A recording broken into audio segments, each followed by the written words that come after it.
Assalamualaikum warahmatullahi wabarakatuh. Perkenalkan, nama saya Al-Fatih Putra Serisa dengan NIM saya 2023-03579. Pada kesempatan ini saya akan mempresentasikan tugas mengenai sistem pendukung keputusan pemilihan penerima beasiswa menggunakan metode HAP dan TOPSIS. Pendahuluan, beasiswa merupakan bantuan pendidikan yang diberikan kepada mahasiswa agar mendukung kelancaran proses belajar. Namun pelaksanaan jumlah pendaftaran biasanya lebih banyak dibandingkan kuota yang tersedia. Oleh karena itu diperlukan suatu sistem yang mampu membantu proses seleksi agar objektif, cepat, dan transparan. Penelitian ini digunakan dua metode, yaitu AHP atau Analytic Hierarchy Process untuk menentukan bobot setiap kriteria, serta TOPSIS atau Technique for Order Preference by Similarity to Ideal Solution untuk menentukan alternatif terbaik berdasarkan bobot yang diperoleh. Untuk rumusan masalah dan tujuan, rumusan masalah pada penelitian ini adalah bagaimana menentukan calon penerima beasiswa secara objektif berdasarkan beberapa kriteria menggunakan metode AHP dan TOPSIS. Adapun tujuan penelitian adalah untuk membantu pihak kampus menentukan beasiswa yang paling layak menerima beasiswa berdasarkan berbagai aspek penilaian, sehingga putusan yang dihasilkan menjadi lebih adil dan akurat. Untuk alternatif dan kriteria, pada penelitian ini terdapat 5 alternatif calon penerima beasiswa, yaitu Andi, Budi Citra, dan Dindo Eko. Dan 8 menggunakan 5 kriteria, yaitu IPK, penghasilan orang tua, jumlah orang tua, prestasi akademik maupun non-akademik aktifan organisasi.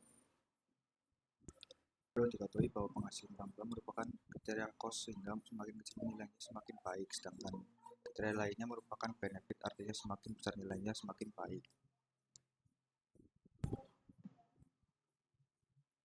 Untuk penentuan bobot menggunakan AHP, tahap pertama adalah menentukan bobot setiap kriteria menggunakan AHP.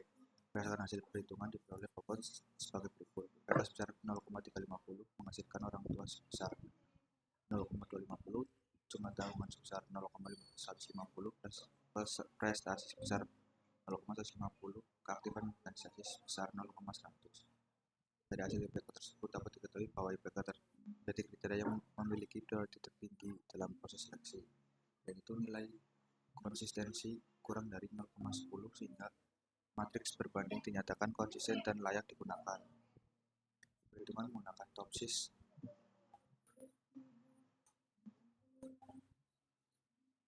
Perhitungan menggunakan TOPSIS setelah bobot diperoleh, proses dilanjutkan menggunakan metode TOPSIS meliputi normalisasi matriks keputusan, pembentukan matriks normalisasi bobot, penentuan solusi ideal positif dan negatif, perhitungan jarak terhadap solusi ideal, dan terakhir perhitungan nilai preferensi setiap nilai alternatif.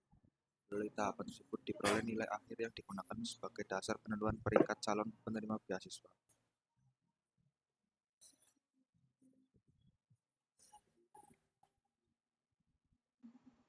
Berdasarkan hasil perhitungan TOPSIS diperoleh urutan sebagai berikut. Peringkat pertama adalah Eko dengan nilai presensi 0,596. Peringkat kedua Dinda dengan nilai 0,589. Untuk yang ketiga Budi dengan nilai 0,536. Peringkat keempat Andi dengan nilai 0,414.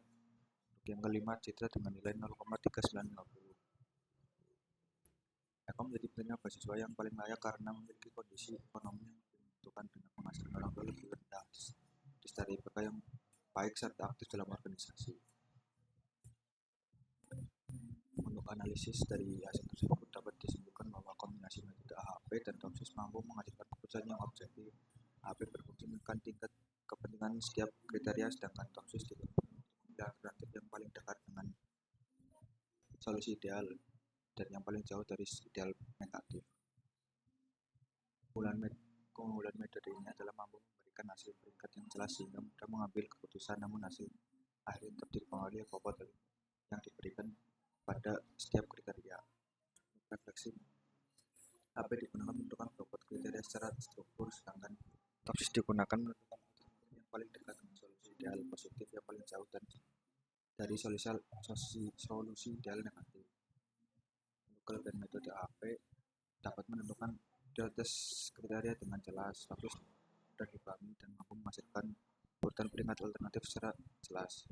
Untuk kelemahan, menentukan perbandingan antara kriteria yang cukup banyak, TOPSIS juga sangat dipengaruhi oleh bobot kriteria yang digunakan. Hasil Keputusan dapat berubah jika bobot berubah. Hasil keputusan dapat berubah apabila bobot setiap kriteria berubah. Oleh karena itu, penentuan bobot harus dilakukan dengan tepat sesuai kebutuhan kampus. Untuk kesimpulan sebagai penutup, dapat disimpulkan bahwa setiap keputusan menggunakan metode AP dan TOPSIS dapat membantu seleksi penerima beasiswa menjadi lebih cepat, objektif, dan transparan. Berdasarkan hasil perhitungan, Eko menjadi mahasiswa yang paling layak menerima beasiswa dengan nilai presensi 0,596. Kedepannya sistem ini masih dapat dikembangkan dengan menambahkan jumlah alternatif, kriteria maupun data mahasiswa agar hasil seleksi menjadi lebih akurat. Sekian dari saya, terima kasih. Assalamualaikum warahmatullahi wabarakatuh.